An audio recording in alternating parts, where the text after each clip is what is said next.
Eu gostaria de convidar os irmãos para abrirem a Bíblia no capítulo 2 do livro de Deuteronômio. Deuteronômio, capítulo 2.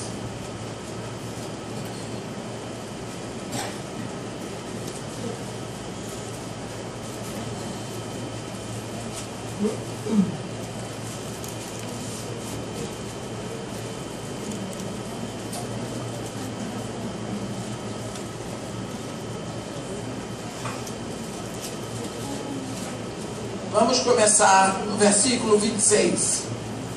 Então mandei mensageiros desde o deserto de Quedemote a Sehon, rei de Hesbom, com palavras de paz, dizendo: deixa-me passar pela tua terra, somente pela estrada irei.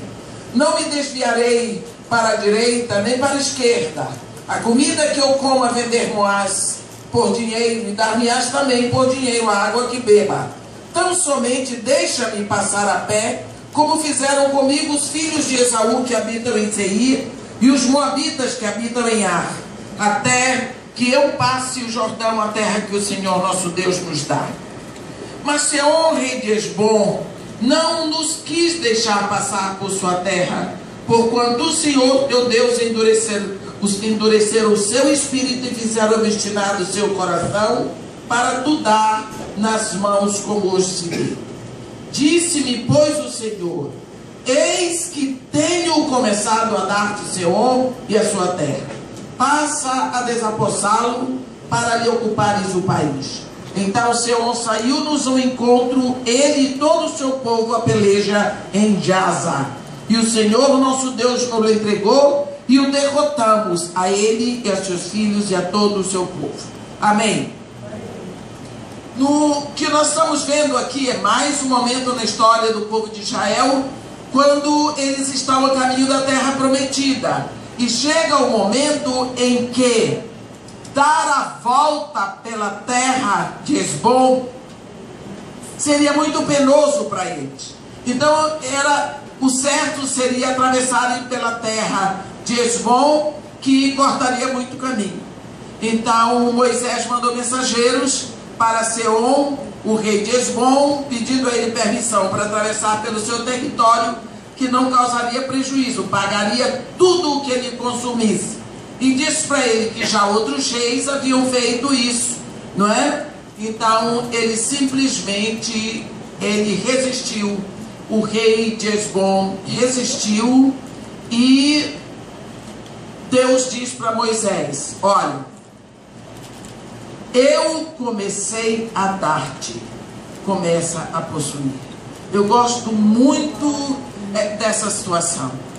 Quando Deus começa a dar, nós precisamos começar a possuir.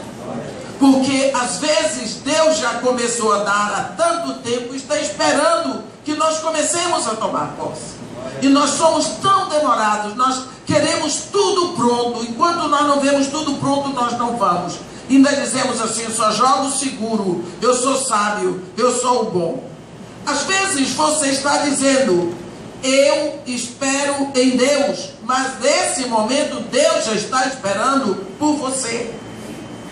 No momento em que você entrega uma causa na mão de Deus, em que você pede a Deus, comece a agir, sabendo que aquilo está na mão de Deus. Se você entregou na mão de Deus, comece a agir. Se você pediu a Deus, comece a sossegar o seu coração, porque você já pediu. Deus vai fazer o que Ele tem que fazer. Pode ser que aquilo que Ele vai fazer não seja do seu agrado, mas uma coisa é certa: se Deus não fizer, ninguém mais faz.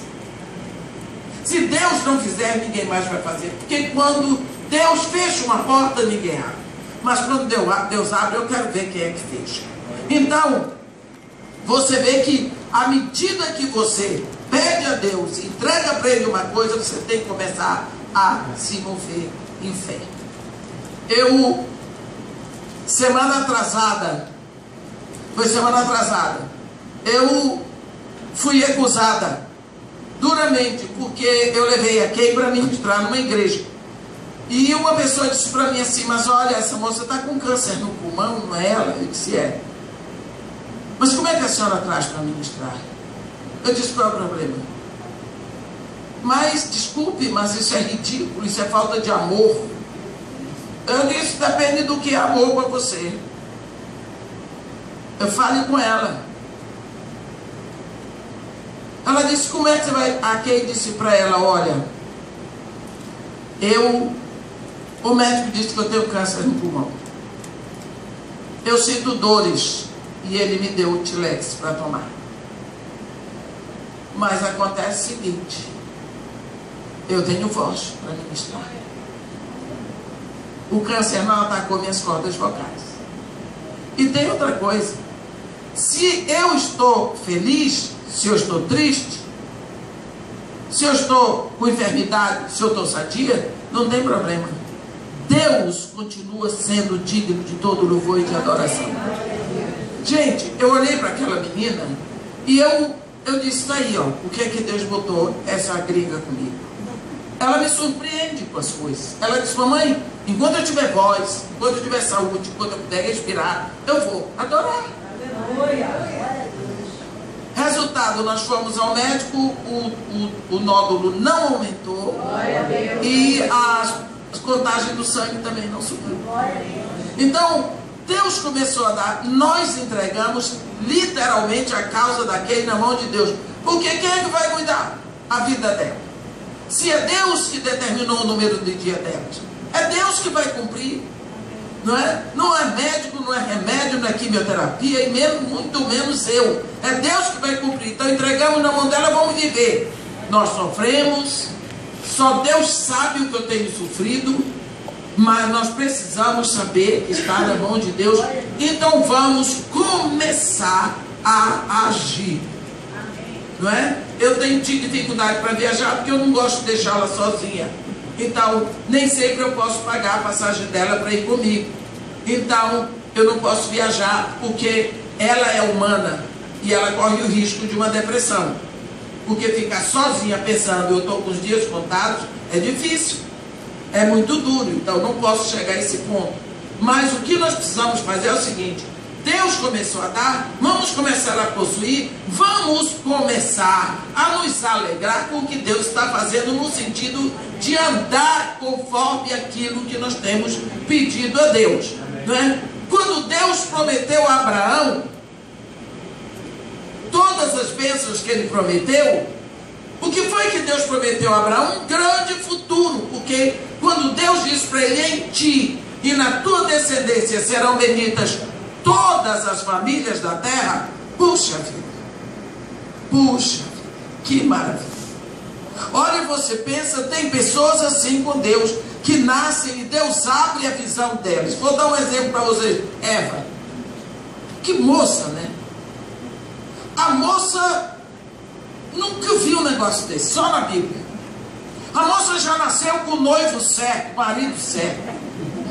Isso é uma coisa espetacular. Não teve que se preocupar, não teve medo de ficar sozinha. E outra coisa, ela foi uma mulher que nasceu 0 quilômetro. Ela não tinha nem lembranças do passado, não tinha traumas, nem sogro, não tinha sogra. Não tinha sogra, tá vendo? Onde é que ele foi por ali? Vai valer a pena. Não tinha sogra. O que eu estou dizendo é que ela nasceu com tudo pronto. Aí nasce Eva e Deus diz assim: crescei, multiplicai-vos, enchei a terra, dominai-a. Você pensa o que é isso? Para uma moça que acabou de nascer, ela olhou e disse: puxa, multiplicar, encher a terra, dominar. A visão dela foi abrindo assim, a mulher olhou um horizonte tão grande, já com o marido pronto. Aí o marido virou para ela e disse assim: você vai ser a mãe de todos os seres humanos. Eva significa mãe de todos os seres humanos. Você imagina o que aconteceu na mente dessa moça? Essa moça passou a olhar grande. Tudo para ela era grande, mãe de todos os seres humanos, encher a terra. Puxa vida, a projeção de Eva foi tremenda. E olha que lá nasce um filho. E vocês sabem como é que filho enche casa. De barulho, de desordem, de tudo. Sua casa tá bonitinha, né? Acabou de casar. 2 anos. Nasce um filho, vai ter coisa do filho no seu quarto, no seu banheiro, na sala, o seu carro, na cozinha, em todo canto. E se for possível, ele toma conta da sua cama, deita no meio, e você entra com todo o respeito. Para ele não acordar, não pode perturbar o sono dele, ele pode perturbar a vida de todo mundo. Mas você não pode perturbar a vida dele. É uma maravilha, a gente gosta.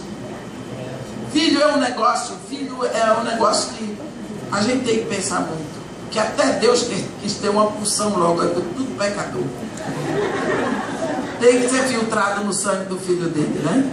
Mas vamos lá. Nasce o filho de Eva, Caim. Pensa o que foi na vida dessa moça. Pensa o que foi na vida daquele povo. E ela pensando, eu vou ter milhares assim. Daqui a pouco nasce Abel. Pensa que maravilha, mais um menino. Mais um menino. O coração dessa mulher se enchendo de alegria e ela pensando só coisas grandes. Aí depois Caim mata.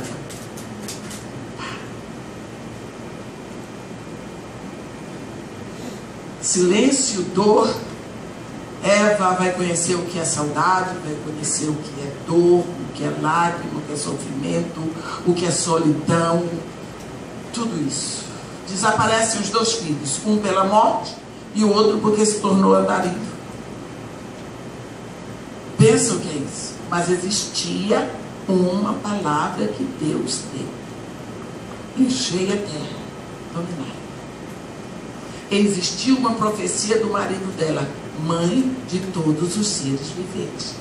Quando a Bíblia fala, no capítulo 4 de Gênesis, no versículo 25, está escrito assim: tornou Adão a coabitar com sua esposa, e ela concebeu e deu à luz um filho, cujo nome ela botou Sete, porque disse ela, Deus me concedeu outro descendente, em lugar de Abel que Caim matou.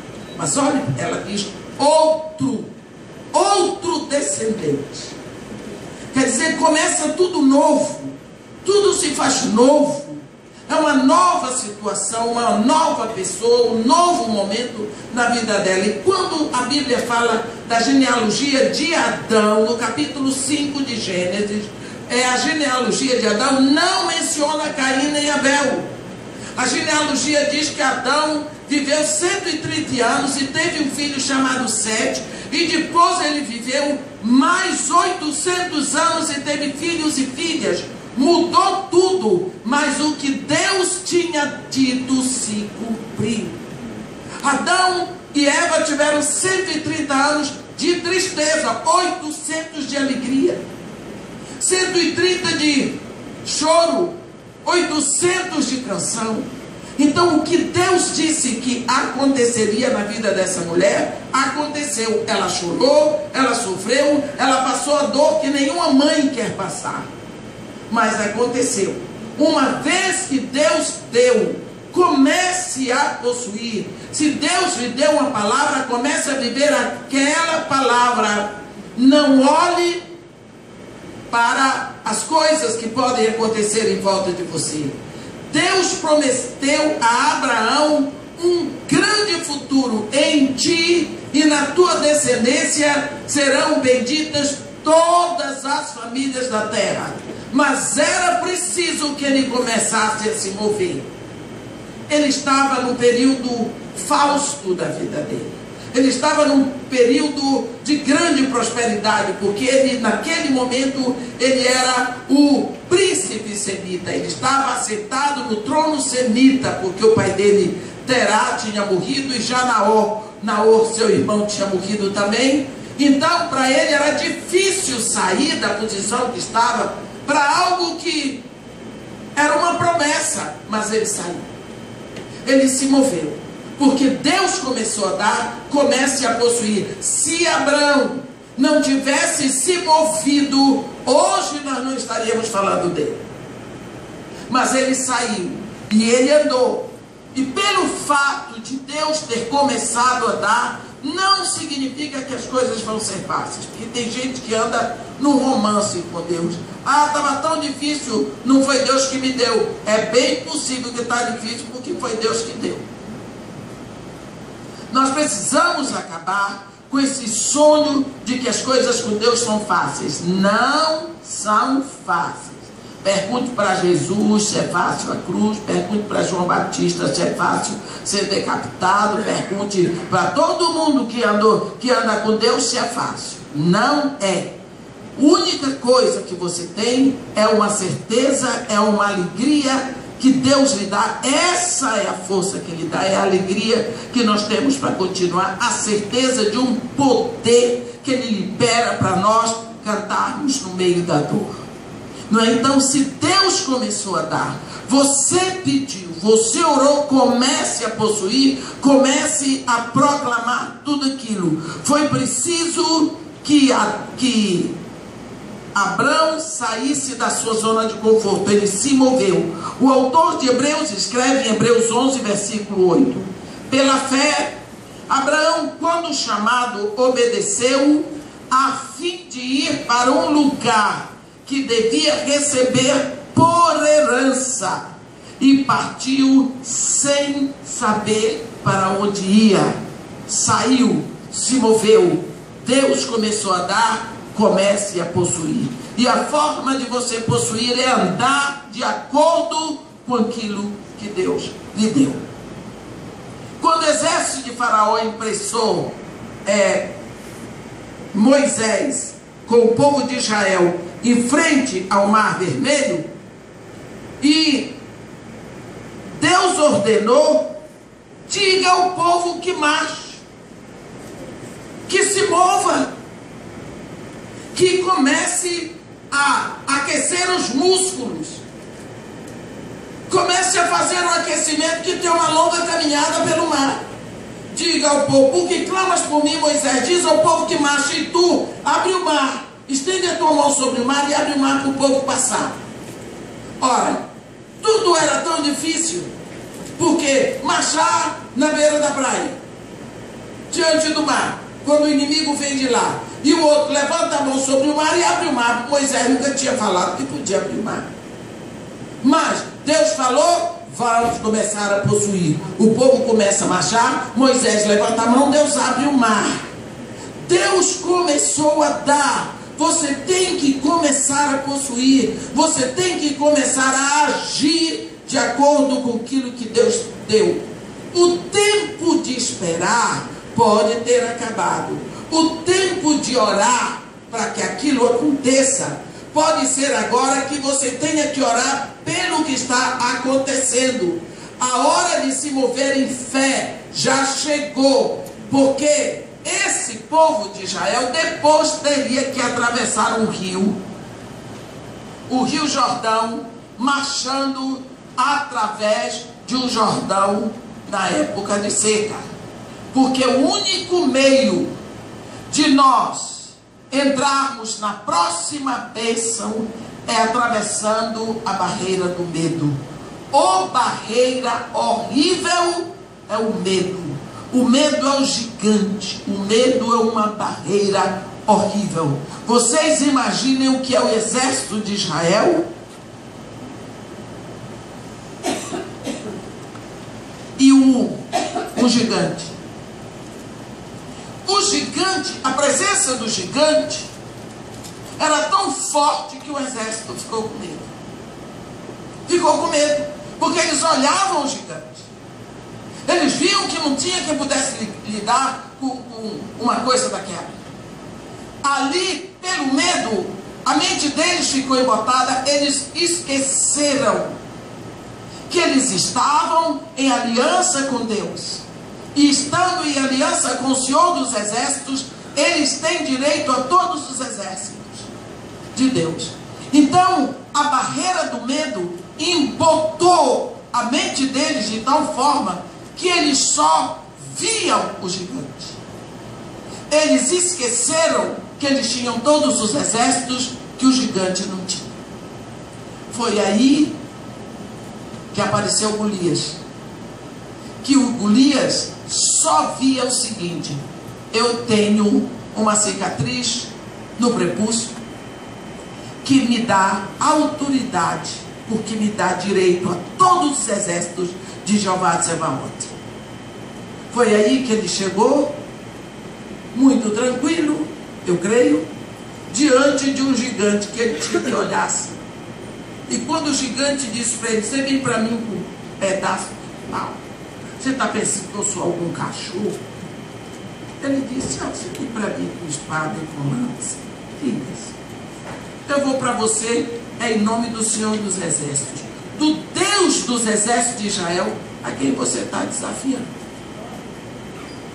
Aí ele só soltou uma das pedrinhas. O gigante ficou tonto e caiu. Ele tomou a espada do gigante e cortou a cabeça do gigante e levantou. Por quê? Porque Davi venceu uma barreira chamada medo. O gigante não era o medo. O gigante era um gigante, um homem de altura descomunal. Mas o medo não estava no gigante, o medo estava nos exércitos de Israel. Por que é que Davi não teve medo? Porque Davi tinha uma consciência exata de que Deus está em aliança comigo, porque eu sou circuncidado. Então, se eu sou circuncidado, eu tenho direito a tudo que Deus tem. E o que é que Deus tem? Um exército, ninguém está vendo, mas eu creio que Ele existe. Então, se Deus começou a dar no dia em que você se rendeu a Jesus Cristo, nesse dia você passa a ter direito a todos os exércitos de Deus, a todo o reino de Deus. Você tem direito a Deus como Pai. Então, você tem que saber a possuir essa verdade, porque Deus começou a dar. Comece a possuir tudo aquilo que está pronto para você. Amém. Nós vemos que lá em Lucas 17, tem, a Bíblia fala de que Jesus Cristo ia passando no interior da Samaria, lá para Galileia.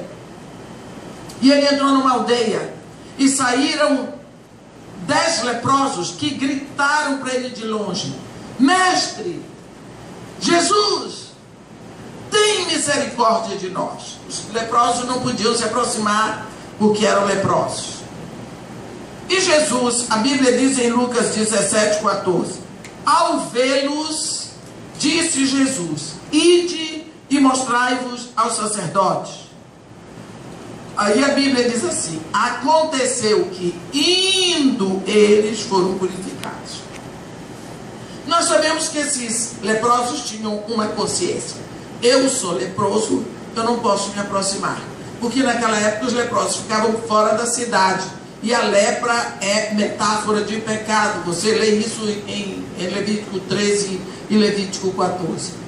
Então eles não se aproximaram, gritaram de longe, a Bíblia diz. E Jesus respondeu: ide e mostrai-vos ao sacerdote. Primeira coisa, você vai ler lá em Levítico e você vê que a lepra tinha 2 momentos. Primeiro, quando a pessoa percebia que foi curada, ela ia ao sacerdote. O sacerdote ia examinar para ver se houve realmente a cura. Caso a cura estava pronta, então ia começar o segundo momento, que era o momento da purificação do leproso. O momento da purificação do leproso era muito trabalhosa, porque tinha um tal de levar pombinho e trazer pombinho, e tanto de farinha de trigo, e era uma coisa trabalhosa e demorada, a purificação do leproso. Jesus Cristo, quando fala com ele, já diz: ide e mostrai-vos ao sacerdote. Quer dizer, creio que você já está curado. Você já está curado, então você vai certo da cura. E eles se movem. Eles foram. Aconteceu que indo eles foram purificados. No momento em que eles se movem, a segunda etapa acontece na vida deles. Foram purificados. Se eles não se movessem, o processo não se completaria. Por quê? Porque a Bíblia diz: aconteceu que indo eles foram purificados. Então, quando Jesus falou com eles, começou a dar. Eles começaram a possuir, porque eles começaram a se mover. Se eles tivessem ficado lá, esperando para ver o resultado, eles nunca teriam sido purificados. Porque tudo só aconteceu quando eles se moveram. Quando você olha em Cantares, tem aquela moça que primeiro ela tem um encontro com Jesus, que ela já tinha ouvido falar, e depois ele a leva, ela pede, ela se entrega, ela se rende, e ele a leva para a sua intimidade, né? Para as suas recâmaras. E ela ficou muito feliz, né? Tudo bem. Só que esse mestre, no caso o rei lá em Cantares, que é Jesus, ele fica esperando que ela ande com ele.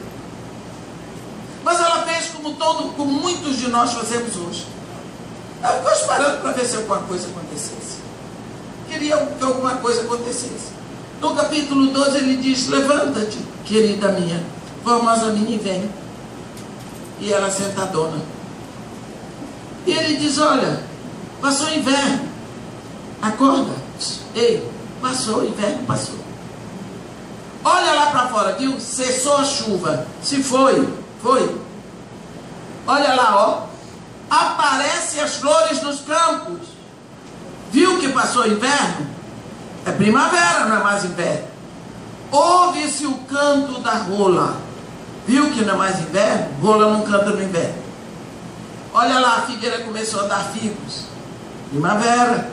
No inverno, a figueira não dá figo. Sente, percebe, viu? As vides em flor exalam seu perfume. Ele estava dizendo para ela que ela estava vivendo o inverno quando já era primavera. Ela estava vivendo uma situação quando na realidade ela já estava em outra. Quantos de nós estamos no cristianismo e ainda estamos vivendo o espiritismo? Quantos de nós estamos no cristianismo e ainda vivendo aquela loucura das imagens, e da água benta, e da flor ungida? Estamos. Olha quantas pessoas. Eu me lembro, uma vez eu estava lá no Mar da Galileia, tinha uma turma de cristãos, eu ia dar uma palavra. Me pegaram por lá de jeito, quem mandou estar lá no meio do povo. Eu não fui lá para pregar, eu estava lá no meio do povo, me viram, me reconheceram. Gente que passava a mão, não sei como eles dão conta de carregar tanta pedra. Porque a pedra, se Jesus não pisou nessas pedras, essas pedras foram botadas aqui tem mais de 100 anos. Não tem mais de 100 anos. Tem gente que apanha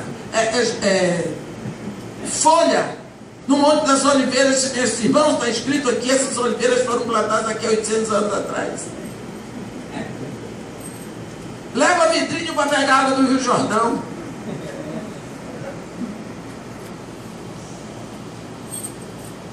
E me diga uma coisa, são pessoas que estão vivendo no catolicismo do tempo do onça, porque hoje nem mais católico faz isso, católico consciente não faz mais isso, mas estão vivendo no catolicismo do tempo que Adão era menino. Por quê? Porque eles dizem que estão no cristianismo, mas eles estão vivendo em outra época. Deus já começou a dar, mas eles não se moveram para possuir. Não se moveram para possuir. Eu estava falando com o pastor Tudo, o pastor Iaca, essa manhã. Ano passado foi...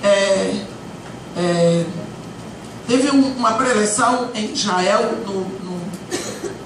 na festa dos tabernáculos, de um grande preletor, um pastor, John Hagee, que é um homem que tem autoridade na palavra de Deus, ele tem um ministério principalmente com judeus, né?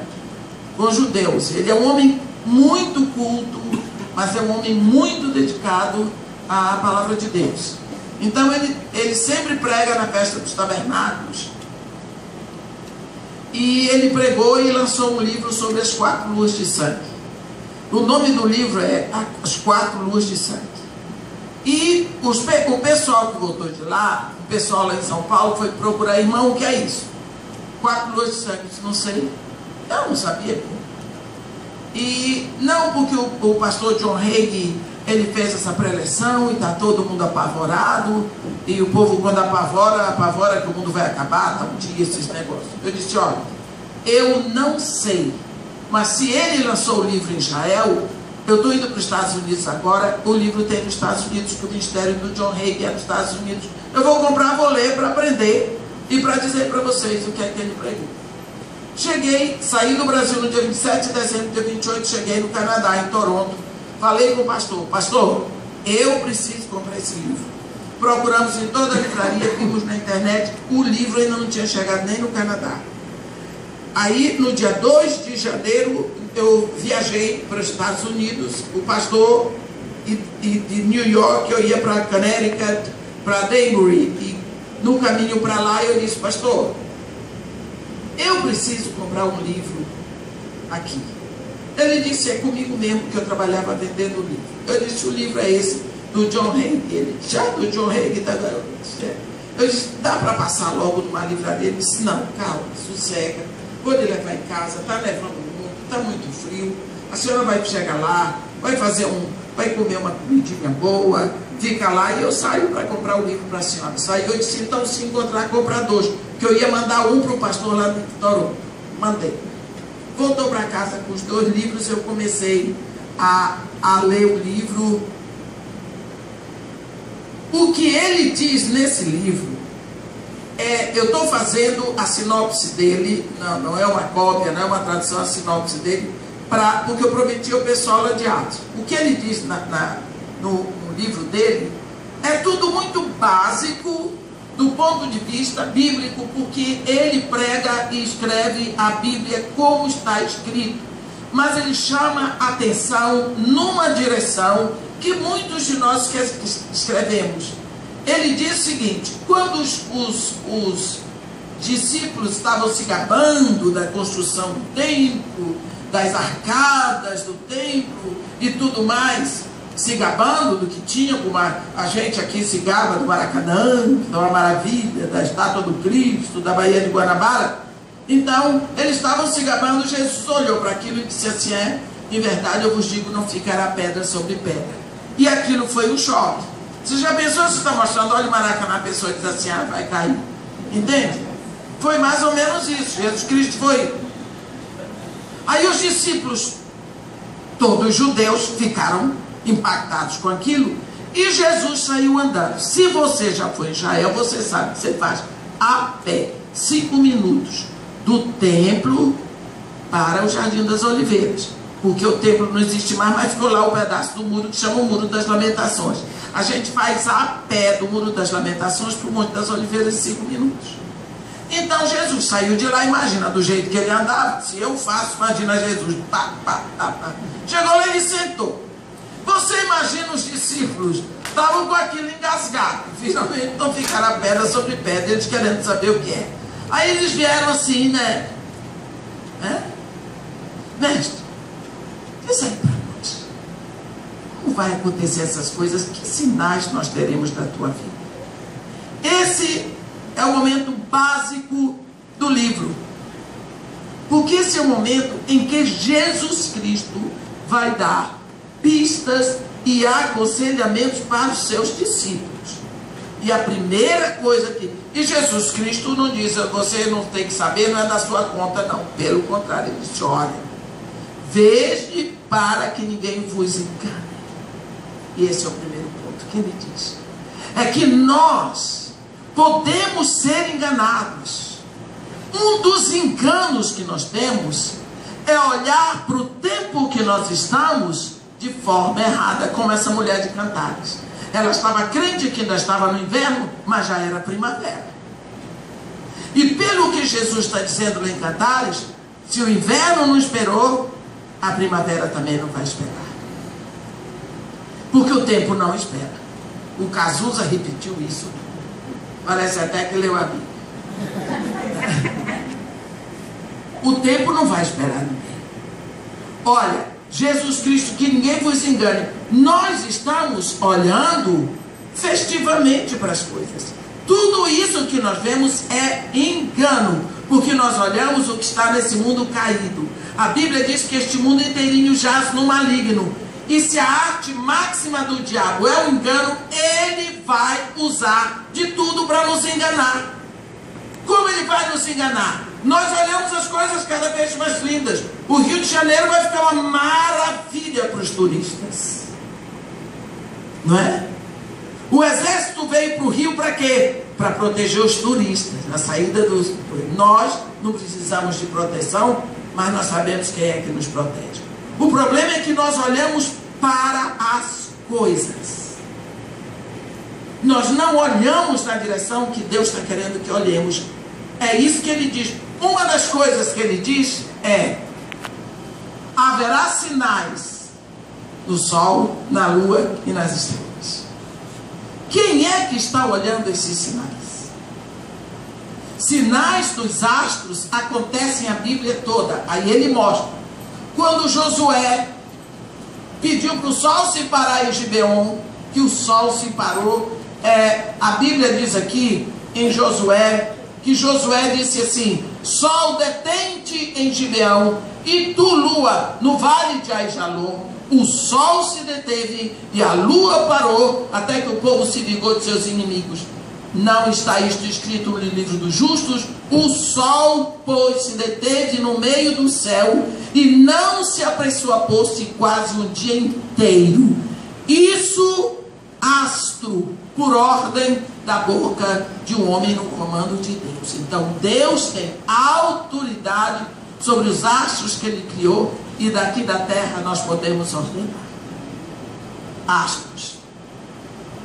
Também, outro momento, quem foi que descobriu que o rei de Israel tinha nascido? Quem estava olhando para o céu.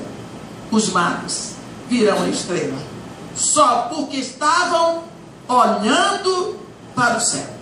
Então eles viram a estrela do rei. Lá em Israel ninguém sabia, nem Herodes, nem ninguém. Por quê? Porque os anjos foram avisar os pastores, e a estrela foi que guiou. Então tem estrela guiando os acontecimentos aqui da terra, como guiou os pastores até o lugar onde Jesus nasceu, como anunciou, mostrou, se moveu para os magos lá do Oriente. Então astros estão anunciando coisas aqui e nós não estamos prestando atenção. Quando Ezequias, que teve aquela doença, vocês lembram? Ezequias teve aquela doença mortal e Deus mandou Isaías dizer para ele: arruma a tua casa porque tu vais morrer. Ele chorou, olhou para a coisa e disse, pediu a Deus, né? Ficou triste. Deus disse para ele: ó, você, Isaías, volta lá, faz uma pasta de figo, bota em cima e diz para ele que eu dou mais 15 anos para ele. Aí quando Isaías diz para ele: olha, Deus vai te dar mais 15 dias, 15 anos. Naquela época o povo costumava pedir sinais de que a profecia se cumpriria. Então Ezequias diz: qual será o sinal de que o Senhor me curará e de que o terceiro dia subirei à casa do Senhor? Isaías diz para ele: certear isto da parte do Senhor como sinal de que ele cumprirá a palavra que diz. Adiantar-se-á a sombra 10 graus ou retrocederá. Isso é engraçado, eu acho. Ezequias disse: bem, se adiantar 10 graus é fácil, porque vai adiantar mesmo que o dia vai declinando. Eu quero ver ela retroceder. Quer dizer, eu quero ver ela voltar, porque se o ponteiro vai para 12:30, isso é fácil, eu quero ver ela voltar para 11:30. Isso aí que é sinal, mais ou menos o que ele disse. Então o profeta Isaías clamou ao Senhor e fez retroceder 10 graus a sombra lançada pelo sol declinante no relógio de Acaz. Está vendo? O sol voltou 10 graus, porque o profeta orou a Deus e Deus respondeu a oração do profeta. Então, assim, esse pastor vai mostrando, o livro todo é assim, ele vai mostrando como Deus age através dos astros, como o povo aqui da terra, com Deus, faz mover os astros. Quer dizer, os astros existem como sinais a nosso respeito. Então, ele diz que, eu estou fazendo a sinopse disso, mas sobre as 4 luas de sangue, ele diz que vai acontecer 2 luas de sangue em 2014 e 2 luas de sangue em 2015. Em 2014 vai ser uma lua de sangue na Páscoa dos judeus em abril, a partir de amanhã, não sei que dia, e outra em outubro nos tabernáculos dos judeus. E em 2015, uma lua de sangue em abril, Páscoa dos judeus, e outra em setembro, que é tabernáculo dos judeus. Lua de sangue, esse nome quem dá é a Nasa. A Bíblia diz, a lua se converterá em sangue. A NASA chama a lua de sangue. Isso é um fenômeno absolutamente científico. Quando existe o eclipse total, mas total da lua, é porque a Terra fica entre a lua e o sol e impede a passagem do eclipse, da luz do sol. Porém, nesse caso, há uma mínima nesga, uma fresta tão pequena, que dá passagem a um raio de luz vermelha. É a única que ultrapassa e atinge a lua, e a lua fica exatamente cor de sangue. Só por isso. Por que ele acha isso importante? Porque vai acontecer agora o que eles chamam de uma tétrade. Eu não vi, eu creio que a palavra em português é tétrade, porque em inglês é tétrade, mas em português eu creio que é tétrade também. Então, que são 4 luas de sangue seguidas. E o mais interessante é que são nos meses iguais das festas de Israel. Por que a lua de sangue tem a ver conosco? Porque todas as vezes que acontece uma lua de sangue, afeta diretamente o povo de Deus. Na história de Israel, tudo acontece nas luas de sangue. A última vez que houve uma tétrade foi em 1492. Essa lua de sangue, ela sempre aponta para muito sofrimento do povo judeu e em seguida vitória. 1492 foi quando houve a grande perseguição, a grande inquisição dos judeus na Espanha, onde mataram judeus e judeus e judeus, os reis católicos da Espanha, Dom Fernando de Aragão e Dona Isabel de Castela, direcionados por um arcebispo de lá do Vaticano que vem, eles matam e saqueiam. E com o dinheiro que eles saquearam dos judeus, eles compraram, entre outras coisas, eles deram 3 caravelas para Cristóvão Colombo, Santa Maria Pinta e Nina, para virem para o Novo Mundo. No instante em que eles descobrem, encheram os navios de judeus para mandar para essa terra longe, para eles saírem da Europa. Então, desertaram os judeus e os judeus praticamente fundaram os Estados Unidos. Foi aí que os Estados Unidos nasce, uma nação poderosa na luz da palavra de Deus. Você vê que lá existiram homens como Abraham Lincoln. Quer dizer, os Estados Unidos é uma nação baseada na palavra. Agora está decadente porque eles estão se desviando já há muito tempo da palavra. O sangue, ele diz as datas, ele diz tudo de acordo com a história e com a ciência. e foi em seguida criado o Estado de Israel. Em 1967 houve a Guerra dos 6 Dias, muitos mortos, mas no 7º dia eles tomaram a cidade de Jerusalém. Também houve lua de sangue. Então, o que ele fala dessas datas, ele escreve a história, ele aponta os fatos históricos todos nesse livro, e ele mostra principalmente como Deus se move através dos astros. Como Deus aponta para nós olharmos para os astros. E pelo fato de Jesus ter dito: haverá sinais no sol, na lua e nas estrelas, ele fala de meteoros que têm caído aí, ele anuncia os lugares onde aconteceram, ele faz uma resenha da NASA no livro, os lugares onde os meteoros acontecem, tudo. Então, é um livro que infelizmente ainda não foi traduzido para o português. Mas eu estou falando porque isso começa agora. Ele diz que acontecerá, ele fala de todas essas coisas. O grande problema, nós sabemos, todo mundo tem certeza que nós estamos vivendo uma época, do ponto de vista do mundo, perigosa, mas do ponto de vista do Evangelho, gloriosa. Que ele diz: quando essas coisas acontecerem, alegrai-vos e exaltai, porque a vossa redenção está próxima. Mas nós vemos as coisas acontecendo e sabemos do que está acontecendo, mas de uma hora para outra parece que nós não queremos tomar uma providência sobre nós. Nós temos medo de encarar os fatos. É como, parece que nós somos um bando de avestruzes enterrando a nossa cabeça para não ver as coisas. Nós estamos vivendo o tempo final.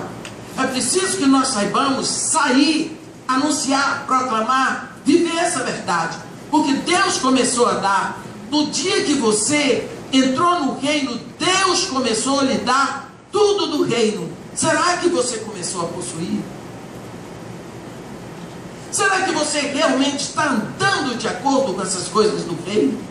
Ou você está preso numa porção de coisas em torno do reino? Porque existem muitos cristãos que estão vivendo em torno de coisas do reino. Não é. Deus nos deu o reino.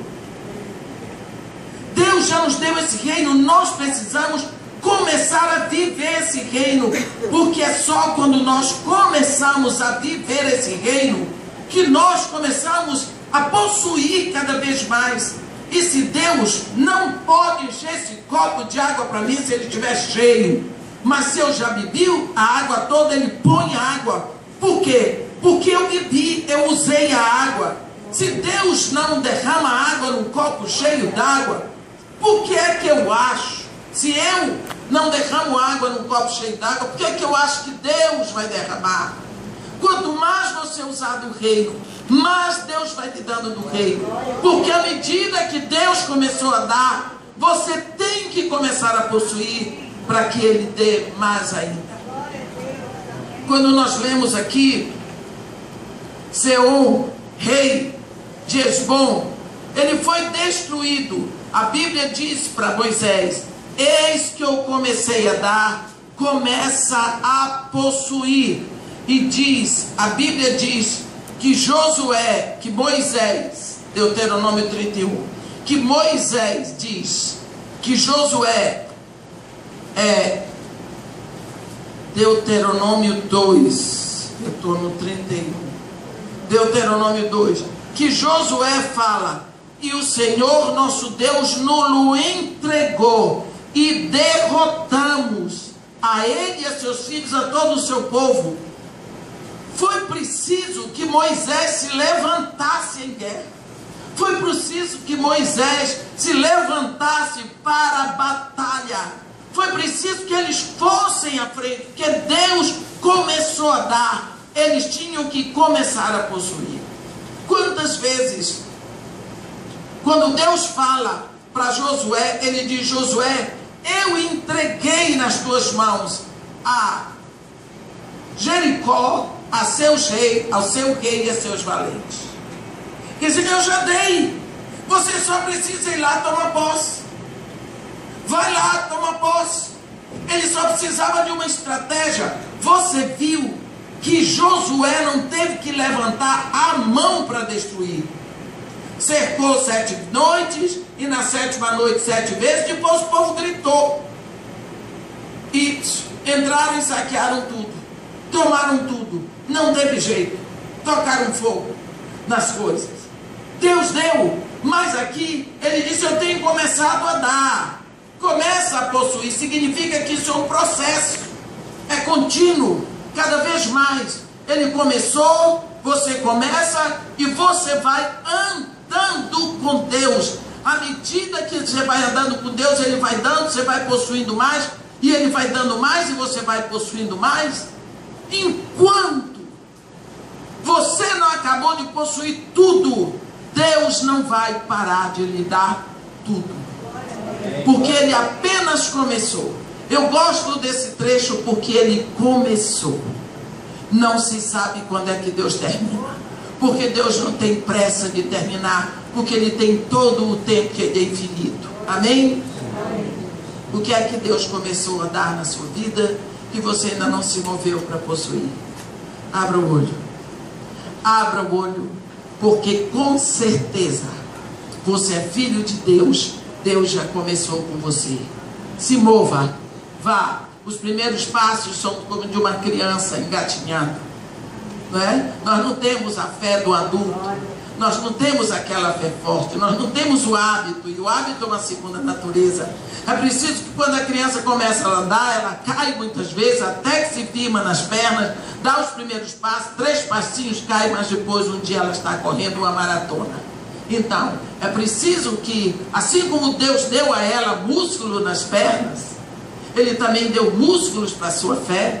E esses músculos os músculos das crianças só vão se fortalecendo à medida que ela usa. Os músculos da sua fé vão se fortalecendo mais à medida que você usa a sua fé, que você age em fé, que você proclama as coisas que Deus já lhe deu. Portanto, Deus começou a dar, meu irmão. Comece a possuir. Entre nesse caminho da fé e comece a agir, que as coisas são suas, em nome de Jesus, para a glória do Senhor. Ó Deus, Senhor nosso Pai, em nome de Jesus Cristo, nós estamos diante de Ti para proclamar a Tua autoridade sobre as nossas vidas. Te pedimos, ó Pai, em nome de Jesus Cristo, que o Senhor, na sua infinita misericórdia, olhe para nós e sempre, Senhor, sempre, sempre, sempre fortaleça o nosso coração com a sua palavra. Dá-nos uma disposição heróica, Senhor, de entrar varrendo, varando, possuindo, nos apossando de tudo aquilo que o Senhor já nos deu. Amém. Pai, que nós possamos andar com o Senhor, tomando posse de tudo aquilo que o Senhor quer que façamos. Nós pedimos perdão, Pai, porque quantas vezes nós estamos esperando ver. Mas se aqueles leprosos tivessem esperado para ver, eles não teriam sido purificados. Eles foram purificados enquanto se moviam.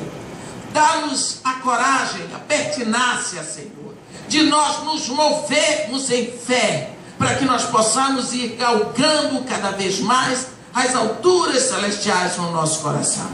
Em nome de Jesus Cristo, te agradecemos pela Tua palavra. Te agradecemos, Senhor, pelo que has de fazer. Para que possamos estar com os nossos ouvidos abertos, os nossos olhos atentos, Senhor, para aquilo que Tu tens para fazer para nós. E te agradecemos pelo momento que vivemos, que os nossos corações possam estar prontos para perceber o que Tu estás fazendo, para nos movermos na direção certa. Em nome de Jesus. Amém.